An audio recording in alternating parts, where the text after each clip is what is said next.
Hey everybody, I had something on my heart that I really wanted to share. Before this virus broke out, there was a group of us meeting at the Salvation Army in Waldorf, and we were going over and studying the Book of Ezra. And I was thinking about what we had learned, and I realized there was a correlation to what we were reading to what we're going through now, and I don't think it's a coincidence.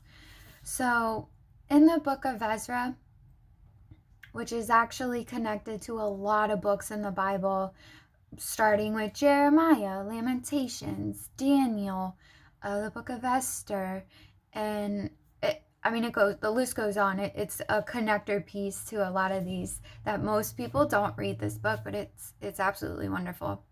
So anyway, in this book, the Israelites are allowed by the Babylonian king to go back to the land which they're from. Now they're still subject to the rule of the Babylonian king, but now they're allowed to go back to the land where they were captured from and rebuild the temple of God. And this is huge for the people of God because they are able to now worship their God instead of the Babylonian gods. So I was thinking about how this applies to today. So in Ezra's time, this was under the Old Covenant.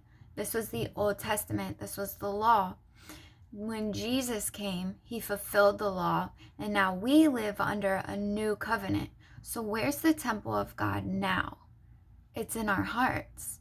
What are we doing during this virus? We have the time to rebuild the temple of God in our hearts. And so I found this fascinating, the correlation between the two. But then it got deeper. During the book of Ezra and during the time that they were rebuilding the temple, they faced a lot of opposition. And this is where you get to read the account of the opposition in the book of Esther. So that's history. You guys can go over that. I'm not going to dive into that right now. My point is, during the rebuilding, there was opposition. And I don't know how many of you are like me, where each day I try to come closer to God and rebuild the temple in my heart and make the wall stronger and make the relationship stronger, and I face opposition. And that could look different for a lot of people. It could be through family members. It could be your own mind being distracted. I find that a lot, and I have to redirect my steps so I get back on focus. So I want to throw that out there for anybody who was in the study or may want to be a part of the study, because we're going to hopefully pick this back up when the virus is over and we're allowed to meet up again. We can get back together to continue this study. So I wanted to throw that out there. But what else was on my heart was, how do you rebuild the temple of God in your heart? And for me, I want to throw ideas out there for you guys, because everyone's different. God speaks to us differently. One thing we can all have in common is reading the Bible is very important. This helps us to renew our hearts and our minds. So before we had Jesus in our life, we were following what the world was teaching us.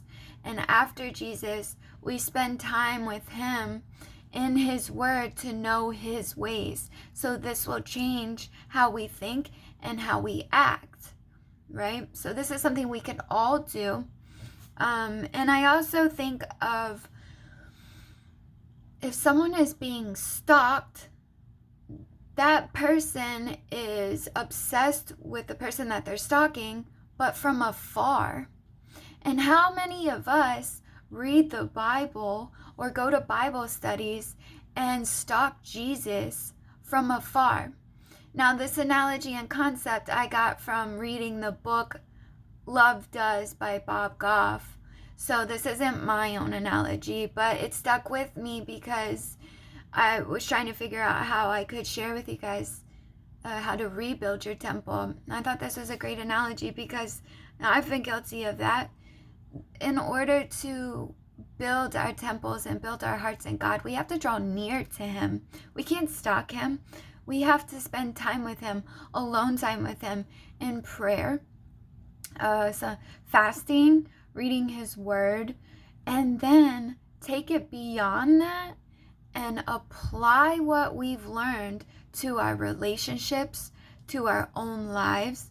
That way we follow the commands that say, love the Lord your God with all your heart, all of it, in all your ways, as well as the command to love others as Christ has first loved us.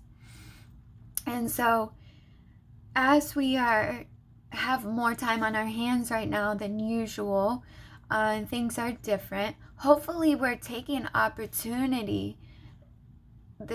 advantage of this opportunity to draw near to God in these ways.